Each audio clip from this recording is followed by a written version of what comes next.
Eh bien, Seigneur, nous voulons te remercier pour cette Église qui est remplie de différentes façons. Merci pour tous ces jeunes qui font maintenant partie de notre Assemblée. Nous te demandons que tu puisses les aider à grandir dans la connaissance de ta parole, que tu puisses aider les moniteurs, ceux qui travaillent avec, pour bien leur enseigner ta parole.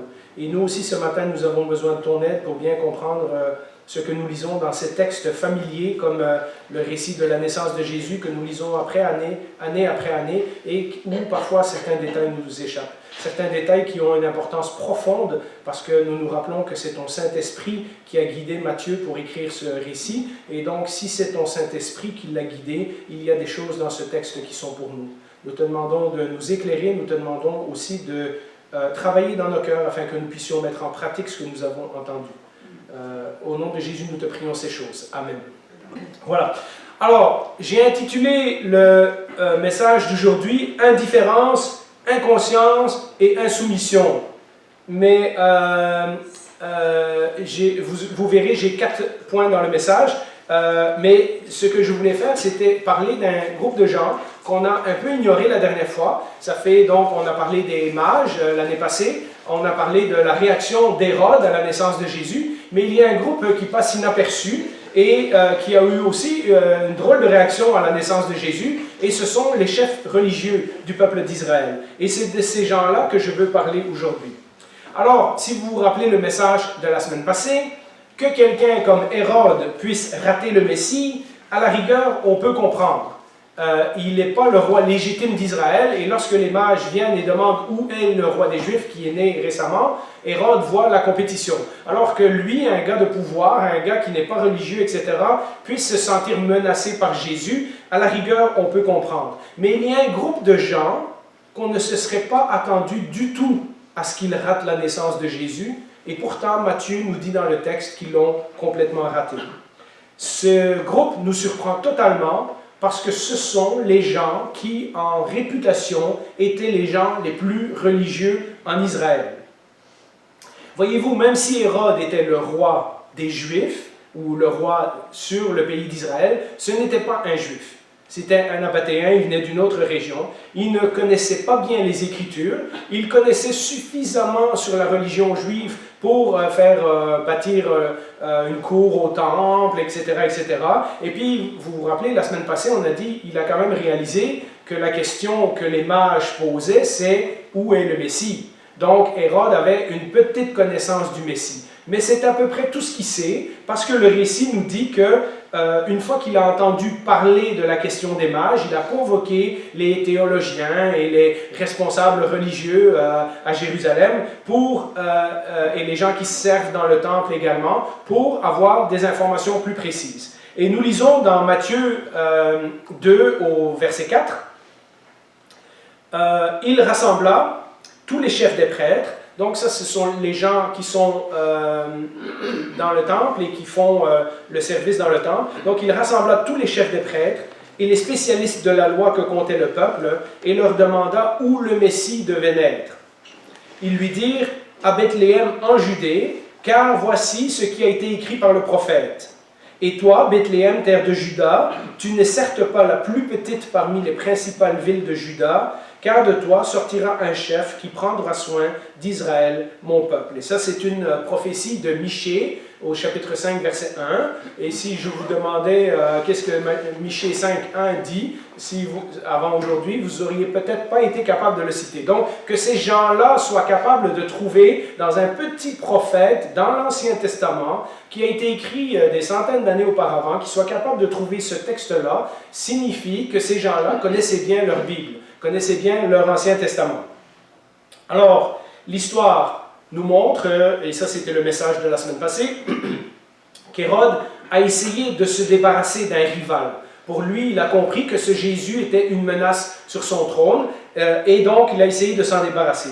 Mais ce qui est plus étonnant dans ce petit bout de verset, c'est les chefs religieux. Qu'est-ce qu'ils ont fait? En fait, ils n'ont rien fait. Et c'est ça qui est étonnant. Et donc, j'aimerais examiner aujourd'hui 4 raisons que j'ai notées de leur attitude et voir s'il y a des leçons que nous pouvons retirer pour nous aujourd'hui en cette veille de Noël. Alors, j'ai appelé mon premier point l'apathie. L'apathie, ce sont ceux qui ne ressentent pas. D'abord, Matthieu nous fait la surprenante révélation que ceux qui ont posé la question « Où est né le roi des Juifs ?» ce sont des mages, des gens, des savants, des érudits qui sont venus d'un autre pays, qui sont de l'extérieur du pays, qui sont probablement même pas de la religion juive, mais qui, en fouillant dans les Écritures et tout ça, ont trouvé que l'étoile qu'ils avaient vue en Orient correspondait à cette prophétie qu'il y aurait un Messie qui naîtrait au peuple juif à une certaine époque. Il me semble que cette question aurait dû être posée par les Juifs pratiquants, par les gens qui habitaient à Jérusalem, par les gens qui attendaient en principe le Messie, n'est-ce pas? Ou au minimum, cette question aurait dû être posée par les leaders religieux, par ces chefs des prêtres, par ces gens qui étudiaient la loi, par ces scribes qui connaissaient les Écritures par cœur. Parce qu'un scribe, son travail, c'était de recopier. Et lorsqu'il recopiait, il finissait par connaître les Écritures par cœur. C'était des gens qui étaient vraiment des érudits. Ils pouvaient réciter des livres entiers de la Bible par cœur. Ce sont des gens vraiment formés dans les choses théologiques et dans les choses intellectuelles. Au minimum, ces gens-là aurait dû poser la question. Si Matthieu avait commencé le récit de son évangile en disant « Les chefs des prêtres et les scribes et les dirigeants du temple se réunirent à Jérusalem et se demandèrent où devait naître le Messie », on aurait trouvé ça normal dans le récit. Or, ce sont des gens de l'étranger qui viennent poser cette question-là. Dans un peuple et dans une époque où on attend le Messie, c'est quand même un peu étrange, n'est-ce pas? Ils connaissaient les Écritures. Comme je vous l'ai dit tantôt, ils ont trouvé Michée, chapitre 5, verset 1. Et c'est un prophète qui a été écrit 700 ans auparavant. Donc, ce n'est pas une prophétie récente. C'est une prophétie qui se trouve noyée dans les pages de la Bible. Je vous dis, cherchez le livre de Michée, vous allez tourner quelques pages avant de le trouver. C'est un tout petit livre coincé entre d'autres livres. Et pourtant, ils connaissent ce texte et ils connaissent cette prophétie. Donc, Dieu avait très clairement indiqué dans son Écriture que le Messie serait né dans la ville de David, la ville de Bethléem. Ce qui étonne, c'est que après ça, après avoir lu la prophétie, après avoir entendu la question des mages, ils n'ont rien fait. Ils sont restés là. Ils n'ont pas été voir. Il n'y en a aucun qui a fait les 8 kilomètres. J'ai regardé sur Google Maps, c'est 8 kilomètres de Jérusalem à Bethléem. Il n'y a aucun qui a fait les 8 kilomètres qui séparait Jérusalem de Bethléem pour aller voir est-ce qu'il y a eu une naissance extraordinaire dans les derniers mois. Est-ce que peut-être ils auraient entendu parler des bergers s'ils avaient été là, puisque les bergers ont raconté leur histoire à tout le monde. Peut-être ils auraient entendu qu'un couple qui est récemment venu de Nazareth, mais qui est venu à Bethléem pour s'enregistrer pour le recensement d'Auguste.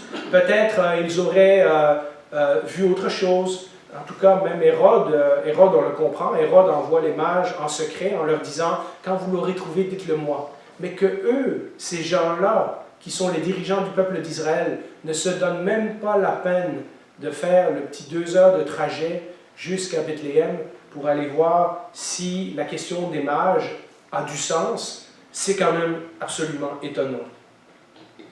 Rappelons-nous que ce sont les gens que Dieu a choisis pour diriger son peuple. Ce sont des gens qui sont formés spirituellement, ce sont des théologiens, ce sont des gens qui passent leur temps à étudier les Écritures, ce sont des gens qui ont créé tout un système de loi et d'interprétation sur ces Écritures. Ils doivent savoir que Dieu a promis à de nombreuses reprises dans l'Ancien Testament d'envoyer son Messie, d'envoyer son serviteur. S'il y a quelqu'un qui aurait dû être à l'affût de la promesse, ce ne sont pas les étrangers, et pourtant ce sont les étrangers qui ont été touchés par cet événement, et non pas les chefs religieux d'Israël. Ce sont tous ces gens-là, parmi eux il y a beaucoup de pharisiens, etc. Ce sont des gens qui ont lu et qui ont étudié les Écritures, mais qui ne ressentent rien.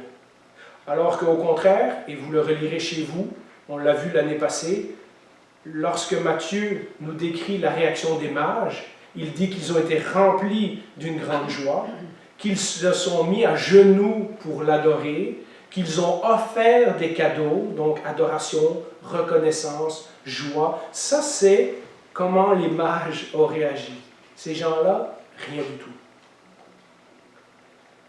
Au minimum, on se serait attendu qu'avec la venue des mages, il y en aura au moins quelques-uns qui auraient été vérifiés pour voir si la prophétie était vraie. Pourtant, la seule émotion qu'ils ressentent, on l'a lu la semaine passée, c'est qu'ils ont été troublés. Hein? C'est la seule chose. Ils ont été dérangés. Depuis Moïse, pourtant, dans Deutéronome chapitre 18, je pense, Dieu avait déjà annoncé par la bouche de Moïse qu'un jour il enverrait un autre libérateur encore plus grand que Moïse, un prophète, etc. Le Messie faisait partie de l'espoir du peuple d'Israël. Encore plus maintenant qu'ils étaient sous l'occupation romaine. Tout le destin d'Israël, leur propre futur, etc., tout dépendait de cette promesse. Nous voyons d'ailleurs, puisque parallèlement nous étudions la vie de Jésus, nous voyons d'ailleurs que lorsque Jean-Baptiste est apparu, il y a des foules qui sont allées voir Jean-Baptiste qui annonçait la venue du Messie, qui annonçait la venue du royaume. Et lorsque Jésus a commencé à prêcher sur le royaume, il y avait des foules qui le suivaient aussi.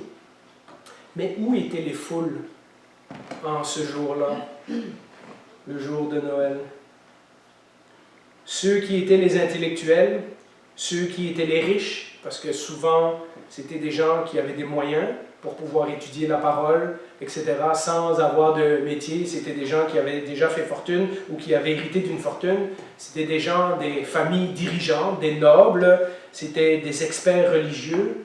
Bien qu'eux aient lu l'Écriture, et ils la connaissaient certainement mieux que tous les gens qui habitaient en Galilée, puis en Judée, etc., bien qu'eux aient lu l'Écriture et trouvé la promesse, il n'y en a pas un qui s'est déplacé pour aller voir si l'histoire du Messie était vraie.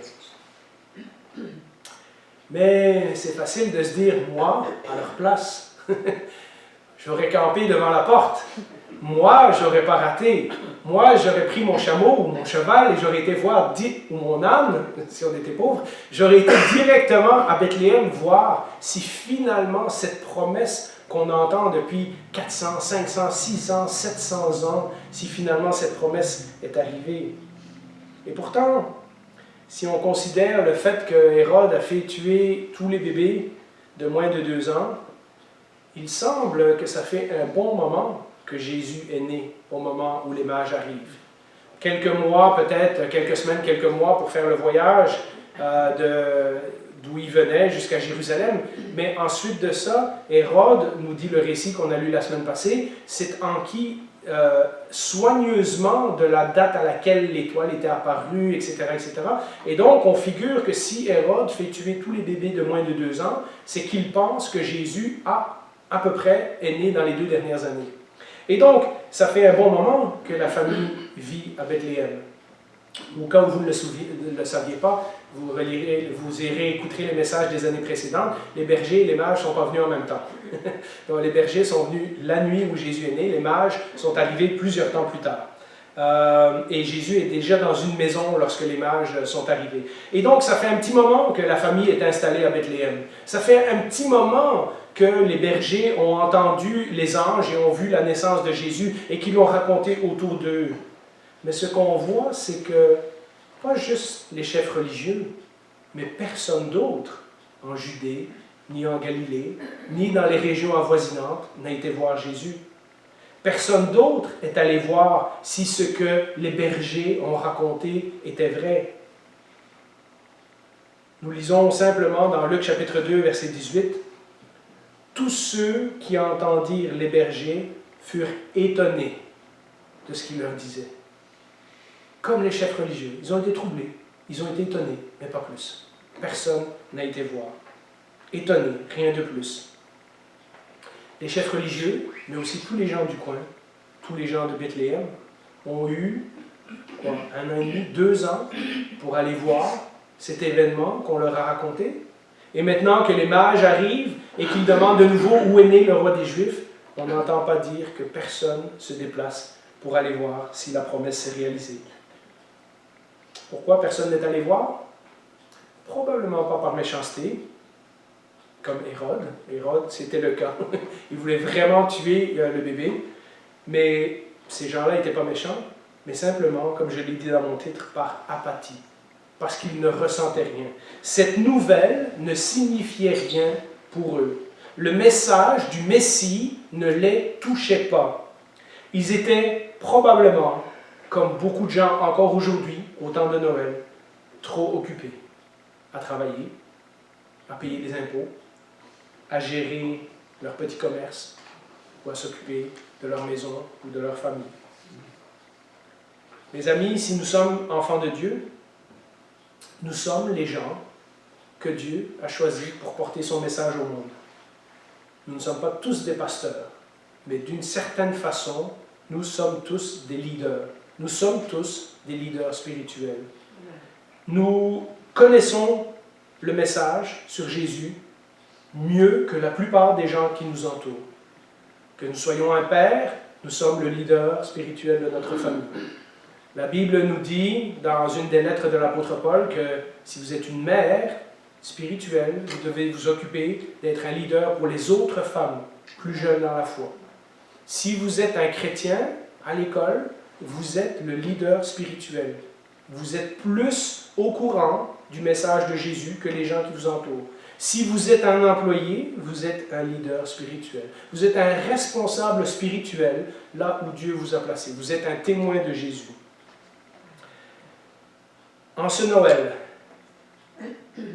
ce soir, demain, nous aurons le choix de fêter la fête de Noël en mettant les priorités sur plein de choses, sur plein d'autres choses que Jésus. Ou alors, nous avons le choix de fixer notre regard sur la crèche et mettre Jésus au centre de nos célébrations. Pourquoi ont-ils manqué Noël? À part l'apathie, il y a une autre raison. Je vous ai dit que l'apathie, c'est ceux qui ne ressentent rien. Eh bien, il y a aussi l'indifférence. Ça, c'est ceux qui n'en pensent rien. Au moins, Hérode avait peur de Jésus. Mais les chefs religieux, ils s'en moquent complètement. Pourquoi? Parce que non seulement leurs émotions ne sont pas là, mais leurs pensées ne sont pas là non plus. Nous apprendrons tout au travers de la vie de Jésus que ces gens sont en fait des religieux dans le plus mauvais sens du terme. Des gens qui sont très pratiquants, qui font tous les rituels, qui obéissent à la loi, qui vont au temple, qui interprètent les Écritures, etc., mais qui n'ont aucune réelle vie spirituelle en eux. Ce sont des gens qui se considèrent comme les dirigeants du peuple élu. Donc non seulement on est dans le peuple élu, mais nous en plus, on est le top. Hein? Nous, on est les dirigeants spirituels de ce peuple de Dieu. Et puis, ils ont le temple, et ils ont Jérusalem. Et oui, bien, il y a les Romains, mais ça, c'est pas grave, on va s'en accommoder. Et puis, ils ont la loi. Et puis, ils ont la loi qu'eux ont rajoutée, la tradition orale. Et puis, nous apprendrons dans la vie de Jésus qu'ils sont déjà parfaits. Et puis qu'ils sont orgueilleux. Et qu'ils ont construit un système qui marche très bien. On obéit à la loi, on va à la synagogue, on ne fait pas plus que 100 pas le jour du sabbat, on ne mange pas des grains dans les champs le jour du sabbat, on ne fait pas ci, on ne fait pas ça. Vous vous rappelez toutes les rencontres de Jésus avec les pharisiens. Les sacrifices marchent bien, le temple fonctionne, Dieu doit être satisfait, et puis les Romains, pour le moment, si on ne se révolte pas, ils nous laissent plus ou moins tranquilles. Vous voyez, dans ce système, ils n'ont pas de place pour le Fils de Dieu. Et puis, un pharisien ou un prêtre, si vous vous rappelez la parabole du bon samaritain, ne voudrait certainement pas être vu dans un petit village avec un bébé qui est né hors mariage, avec une famille pauvre de Galilée. Après tout, ces gens-là sont des impurs. Si ces gens-là, les prêtres et les lévites et tout ça veulent se préserver purs, ils ne peuvent pas être en contact avec des pécheurs, vous comprenez? Et pourtant, s'ils avaient été au village, ils auraient rencontré le Messie, qui lui n'avait pas peur de se salir les mains, qui lui n'avait pas peur de faire partie, d'être parmi les pécheurs et les gens de mauvaise vie, et qui lui a accepté de prendre la place du serviteur, et de toucher les gens que personne ne voulait toucher, et de visiter les gens que personne ne voulait visiter. Mais là encore, avant de juger trop vite,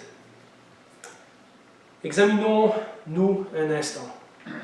Les églises en ce Noël vont être pleines de gens qui iront à la messe de minuit. Les cloches vont sonner, la radio va nous chanter des cantiques de Noël, au moins jusqu'au 25. Après ça, ils vont se dépêcher de remettre les trucs habituels. Il va y avoir plein de gens qui vont venir ce dimanche et dimanche prochain. Il va y avoir plein de gens qui vont donner leur offrande à l'église, etc., etc. Des gens qui vont travailler fort pour être des bonnes personnes et qui pourtant, en réalité, n'ont pas de place pour Jésus. On a un bon système. Sois une bonne personne et Dieu sera content avec toi. Respecte les traditions. Même si tu n'es pas pratiquant, va à l'église le jour de Noël. Embarque dans le jeu et tu auras ta place au ciel. Ça, on en a parlé il y a quelques semaines, c'est le chemin large. C'est le chemin de la religion. Vous savez, quand je décris, et je parle de la messe de minuit, vous pourriez penser que je parle seulement de l'Église catholique.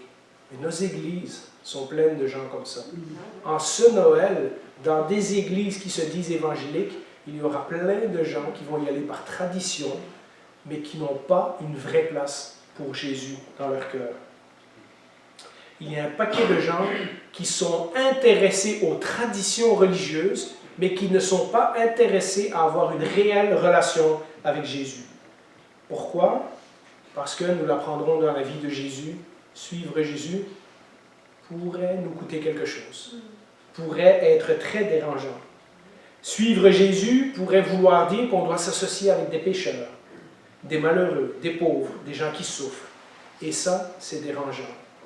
Alors, comme les chefs religieux, on aime avoir la connaissance intellectuelle sur Noël, mais sans que ça touche notre volonté et surtout sans que ça dérange nos plans. Vous savez, l'activité ne peut pas être évitée à Noël. On va tous avoir des journées de magasinage, on va tous avoir des temps où on prépare les repas, etc., etc. Mais vous savez, si on élimine le stress inutile, les moments pressés, les endroits où on court véritablement pour rien, et si on se concentre dans cette période de Noël sur les autres et leurs besoins, et ça peut vouloir dire aussi le beau-frère qui ne croit pas et que vous ne vous entendez pas avec et qui sera là au souper de Noël, ou la partie de la famille qui ne croit pas en Dieu, etc. Je ne parle pas simplement de... oui, il y a ça aussi, aller dans la rue, les banques alimentaires, toutes ces choses-là, etc. Mais même dans notre entourage, il y a des gens qui viennent déranger nos plans de Noël. Hein? Eh bien, si nous nous concentrons sur ces gens-là et sur leurs réels besoins, et si nous nous souvenons de garder Jésus au centre de notre planification, de notre célébration, de nos activités, alors nous ne serons pas indifférents, comme ces chefs religieux, à la vraie raison de Noël. Nous ne serons pas indifférents à Jésus. Alors, s'il y a l'apathie, ça c'est ceux qui ne sentent rien. S'il y a l'indifférence, ça c'est ceux qui n'en pensent rien. Il y a aussi l'ignorance, ça c'est ceux qui ne savent rien. Ça c'est ceux qui ne savent pas. Aujourd'hui, beaucoup de gens ratent Noël simplement parce qu'ils ne savent pas. Ils ne réalisent pas qu'ils ont besoin de Christ. Il y a une génération qui a grandi, hein, notre génération, celle des plus âgés d'entre nous, en connaissant un peu Jésus. Hein, on a été élevé par des parents, on a été à l'église, etc., etc. Mais beaucoup de ces gens-là, beaucoup de nos amis de notre âge, de notre génération, ont entendu ces histoires-là, mais s'en fichent totalement, n'est-ce pas? Il y a une génération plus jeune qui grandit aujourd'hui dans nos écoles, qui commence à être sur le milieu du travail, etc., et qui ont grandi en n'entendant jamais le message de Jésus, qui n'ont jamais été à l'église, qui ne savent absolument pas que Noël est la fête de Jésus. Et donc, nous avons tous ces gens-là autour de nous. Des gens qui en ont entendu parler, mais qui s'en fichent. Des gens qui en ont jamais entendu parler. Tous ces gens-là sont ignorants. Tous ces gens-là ne réalisent pas leurs besoins de Jésus. Tous ces gens-là assistent à la fête de Noël, mais sans savoir du tout ce que ça signifie. Pourtant, Dieu a envoyé son Fils dans le monde parce que le monde a un urgent besoin de salut. Les anges diront aux bergers, « Il vous est né un sauveur. » Son nom, dira l'ange à Joseph, sera Jésus, car c'est lui qui sauvera son peuple de ses péchés. Et puis Siméon, dont on parlera dans un certain temps, dira « Mes yeux ont vu ton salut. » Et puis si vous lisez tout le début de l'évangile de Jean, ça nous dit que Jésus est venu pour sauver le monde. Jean ne parle pas de la nativité, mais Jean parle que la parole est venue dans le monde pour qu'on soit sauvé par elle, pour qu'on ne soit pas jugé, mais qu'on soit sauvé par elle. Et donc c'est l'histoire de Noël, mais dans d'autres mots. Tout le ministère de Jésus était envers les gens qui avaient des problèmes et qui le savaient et qui le reconnaissaient. Je vous ai mis quelques versets, mais on va en parler pendant toute l'année. Matthieu 9,13. « Je ne suis pas venu appeler les justes, mais les pécheurs. » Et Marc 2,17. « Ce ne sont pas les bien portants qui ont besoin de médecins, mais les malades. » Les chefs des prêtres, les scribes, les pharisiens, mais aussi une bonne partie du peuple d'Israël, on va l'apprendre dans la vie de Jésus, reconnaissaient qu'ils avaient un problème avec les Romains.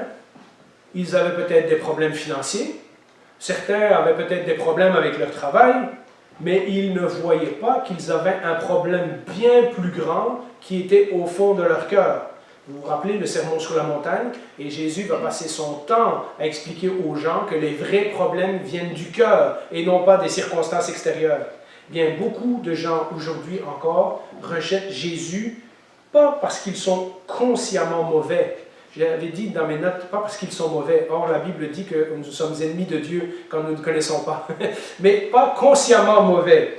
Parce qu'ils ne comprennent pas qu'ils ont besoin de salut, tout simplement. Ils ne s'opposent pas ouvertement à Jésus. Ils sont ni pour ni contre, mais ils l'ignorent, tout simplement.